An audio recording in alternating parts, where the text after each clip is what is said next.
Hi, mystery writers. Today I want to talk about structuring chapters, but with a caveat. And that caveat is there are no rules for chapter structure, but guidelines can help you provide the most reader enjoyment from your chapters and therefore your book. Um, it's kind of a catch-22, but I just want you to be aware that there are no rules. You can do whatever you want. However, mystery writers rewrite in a specific genre. This is not literary fiction. So readers have an expectation of some kind of normalcy, as it were, in chapter breaks. Um, A chapter is a significant section of the novel that's used to advance your story. It's what a chapter is. And what it does for the reader is it creates natural breaks. It's like, it's a place where the reader can put down the book for a moment or overnight, and they feel like you as the author have told them, okay, here's a great place to take a break. Not that you want your readers to take a break, but reality is they do. All right. um, so you can think about it as characters um, in your chapters are the focal point of your chapters, and chapters are a practical way to break up your novel to create breaks for your reader. Um, you want your story, you want your reader to stay in your story, um, because they're going to go on for like 200 or more pages, and chapters give them a way to come back refreshed and ready for more. In a classic linear structure of a novel, the beginning of the chapter is balanced out by the end, and the chapter alludes to the overall progression of the story and ties in the most relevant pieces of information. And this is largely what keeps the reader's interest, what you always want, during the slower parts of the book, and aids in building anticipation for new plot points or chapters. So you always want I know I say this a lot, but it's really true. You always want your readers to be asking questions like, what comes next? How is this character going to overcome this problem? So chapters are a natural way to encompass setting up a problem and then going on in another chapter to show how your character resolves that particular problem, and the outcome can be either good or bad, but you're always raising questions in your reader's mind. So once again, there's no rules. um, Chapters are artificial breaks, so that means pretty much you can do whatever you want. There are no set rules on how to create chapters, or how many chapters are in a novel, or how long a chapter needs to be. Um, so today we're just talking about guidelines for creating natural breaks in your story. But in the end, how you use your chapters is up to you. Um, Literary fiction writers may be creative in determining and structuring chapters. Genre authors, like mystery writers, may find reader expectations useful for determining chapter length and the number of chapters. And that said, let's look at some chapter conventions and how you may choose to address them in your story. Okay, how many chapters in a novel? Well, it's up to you. Chapters, as I said, are not a requirement, and some authors may have no chapters. Cormac McCarthy's novel, The Road, has no chapters. All right. But others may have 50 chapters or more. So it's totally up to you. It's totally up to you how you create those artificial breaks. But remember, readers use chapter breaks as an opportunity to leave the book to do something else. And when they return, they resume reading at the next chapter. The average number of chapters can go from a dozen to 20 to 40. Um, and I've noticed that the average number of chapters in mysteries varies a lot. So it really is up to you. How many words in a chapter? All right. So once again, it's up to you. It doesn't have an official length. Many authors use somewhere around 2,500 words as an average, and you may want to consider chapter length shorter than this, or a novel with chapters longer than this.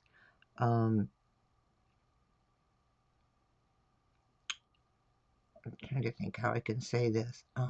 Some authors use very short chapters for important challenge scenes to your protagonist. I'm just like, this happened, and end of chapter. And you're like, oh, what? Wait, what's going to happen? So that's one way you can use a shorter chapter. Um, Chapter lengths are all over the board. So if you work with a word count range from, let's say, 1,000 words to 5,000 words per chapter, you're in the normal range. And mystery readers, for the most part, really want us to be normal as we put together our books. So think of that. Um, Chapter page count can vary in length between just a couple of pages or 50 or 60. I've seen one-page chapters, um, and somewhere around the 20-page mark is about average, and that works out to about 5,000 words. But it's totally up to you. Okay, another question is how many scenes in a chapter? And of course, this is up to you too. I just said the world is your oyster when it comes to chapters. Um, just remember that the most important element in your chapter is the story, and the number of scenes in a novel is a great measure of the richness of your story. Um, Scenes are a structural component of your novel, and I talk frequently about building your novel scene by scene because they are the building blocks, the structural components of your story. So working out the right number of scenes in your story and the right number of scenes in your chapter will have an impact on how your reader responds to your book. But just remember, you tell the story scene by scene, and some scenes may be several hundred words, and some may be several thousand words. Um, some writers use longer scenes and shorter scenes within the same chapter. Um, the more action there is, the shorter the scene might be, and you might want to frame it with what leads up to the action and then the aftermath of the action.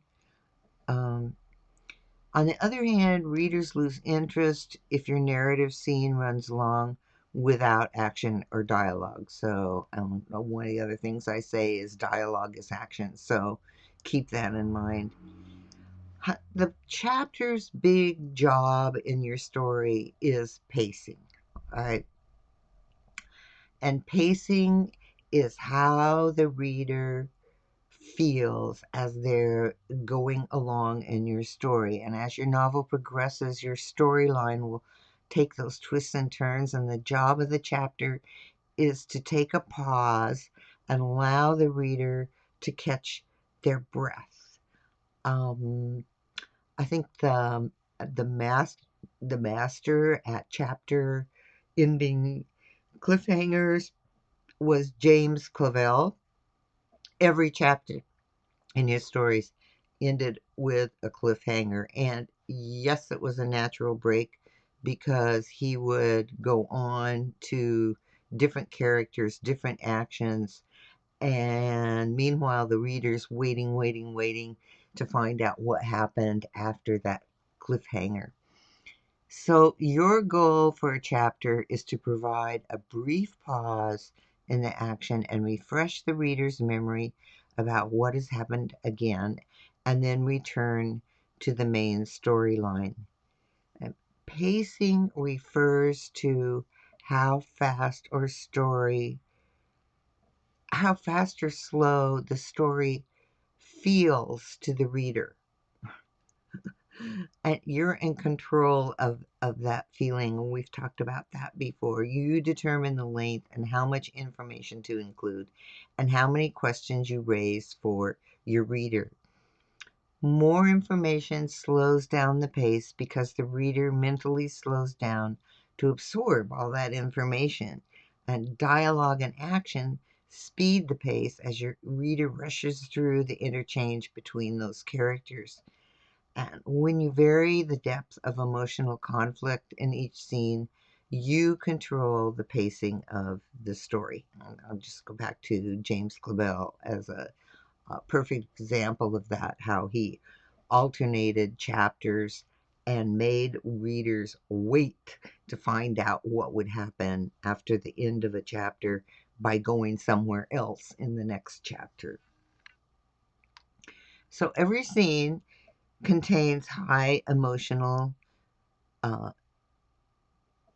conflict, and your story becomes melodrama if it's conflict, and your reader's going to find the story unbelievable. So you need to get in those narrative passages and those reflective scenes, um, it because if it's just all action, the reader starts to feel like it's not very true to life. I know we're creating a life within a story, but the reader has to feel like it's real. uh, um, and this is also true when a character overreacts emotionally in the story. So you want to keep it as true to real life as possible. I think that's especially true for us. We're not writing fantasy. Um, we're writing stories that could happen in the real world. All right. So your supporting characters can overreact, but make sure that your protagonist responds with appropriate emotions to the conflict. We want to give our detective sleuth protagonist lots of conflict, but that their reaction needs to be um, reliable for your reader. For example, in a mystery, a suspect may overreact and act out to your sleuth's question, but you don't want your sleuth acting out. Um, you want him or her to observe and note that suspect's overreaction and raise questions about why this character would be acting the way they do. Just remember that your sleuth is the filter for your reader.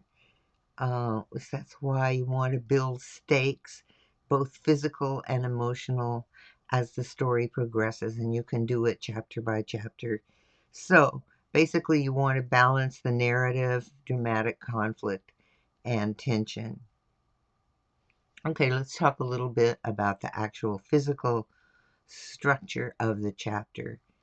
How you structure your chapter is crucial to your story's pacing and how you maintain that reader interest. And once you've decided how many chapters break up your story or how long they are, you'll want to structure the chapters to keep the story moving.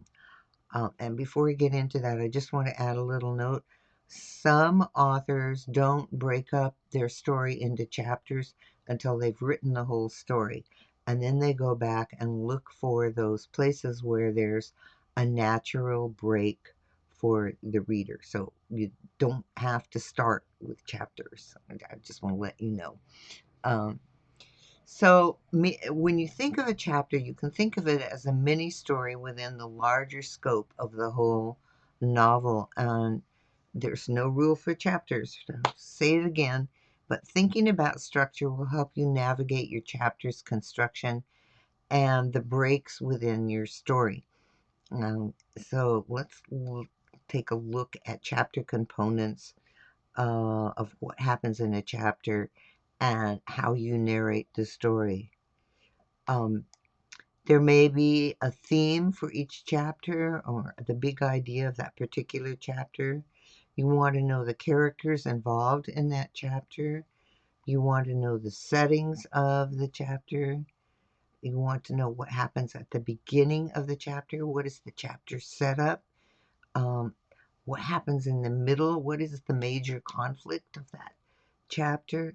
And what happens at the end of the chapter? What are the results of the actions that your sleuth has taken when they have the confrontation or obstruction in the middle of the chapter? How they respond will result in how the reader feels at the end of the chapter.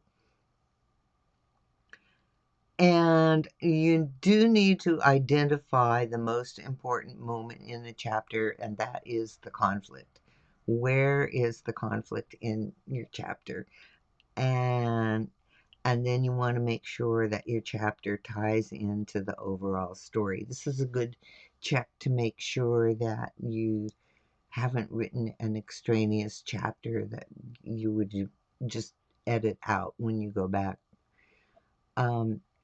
So that list can help you outline what you want to include when you're writing your chapter, and you can organize the elements, the conflict, the character motivation, the physical description of the setting, the action of the whole chapter, the tone, the language. Oh, there's so many things for us to think about when we're writing. Um, so the story flows through the goal at the beginning of the chapter, the conflict at the middle, and the win or lose, which results in the aftermath at the end of the chapter. Um, so these are some things you can consider as you plan your chapters. Um, and you want to consider how many scenes you have in a chapter, and will the entire chapter consist of one scene, or will you use several scenes to lead the reader through the goal, the conflict, and resolution facing your character in the overall chapter? And then there are things like, will the chapter end with a cliffhanger, foreshadowing events in the next chapter, or simply continue the story you want the reader to follow? You just have so many options. Um, And I'll talk a little bit again about proactive and reactive scenes. I just want to mention that it's a good way to help you pace. You can have a proactive scene and a reactive scene in a chapter, or you could have a proactive scene, a reactive scene, and a proactive scene in a chapter. It's up to you how you alternate um, the proactive scene, which begins with a goal, continues uh, with the conflict, and concludes with a setback. And the reactive scene begins with a reaction to that result of the conflict in the proactive scene before. So you begin with a reaction and continues through most of that scene with a dilemma. How your protagonist deciding and weighing the options for how to deal with what just happened in that proactive scene, and then ending that reactive scene with a decision, which is going to go on to more action. Okay, let's see what else it was. Okay, let's talk a little bit about what happens in your chapter so we can kind of nail that down. So whether the action in your chapter is a battle, a fight scene, or a character making a decision, you want to lead your reader through as though your chapter were a mini story. So create a beginning with a character goal, a middle with conflict and results, and an end that hints at what comes next. I think that's the key to your chapters. So let's just run through the sequence of events. There's the entering emotional state of the point of view character. And for the purposes of what we're talking about today, let's just stay with the point of view character is your sleuth. Um, and and we're going to know how they feel at the beginning of the chapter, but we also want to know what their goal is, what their objective is. What does the sleuth want that's going to uh, instigate the action of this chapter? And we as authors want to know the motive for the antagonist and some understanding of the other character's motivation.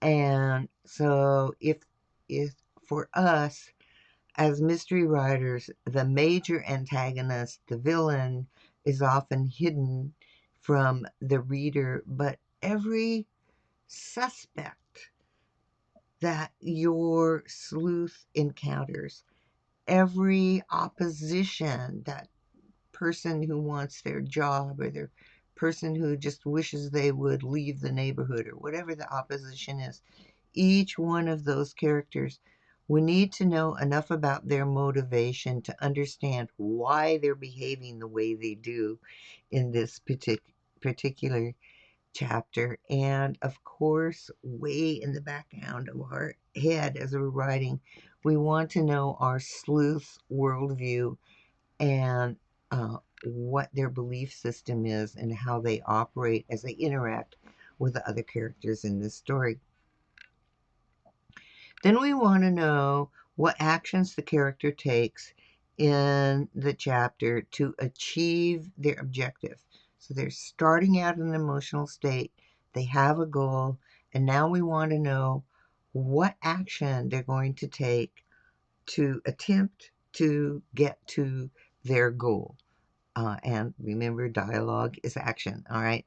Um, and then in the middle, if the does the character get what they want in that conflict, and what comes out of the conflict, and what causes their emotions to change from the way they felt at the beginning of your chapter. And of course, we need to know, did they achieve their goal or not? Going to make the story a little more interesting if a lot of our action scenes are the character does not achieve what they set out to achieve. And then at the end, we want to know that same character's emotional state. Has it changed from the way they entered the chapter? Um, is it the opposite of the entering emotional state? And somehow you want to have some little minor change to their emotional state from the beginning of the chapter to the end of the chapter. Okay. So chapter structure is up to you. There's no secret formula. Um, these are just guidelines to help you stay focused. Just think of it as a mini story, I think is the easiest way, which is beginning, middle, end, and every chapter gives your reader a sense of your story. Now, this is really important. It has to feel like it fits in your story. The characters, the setting, the tone, the action, because you're guiding your readers through the challenges, the wins and failures of your sleuth. And these guidelines will help you achieve characters and chapters that work within your story framework so readers relate to your story. And I talked before about readers caring. You need to get your readers caring so they care about the results.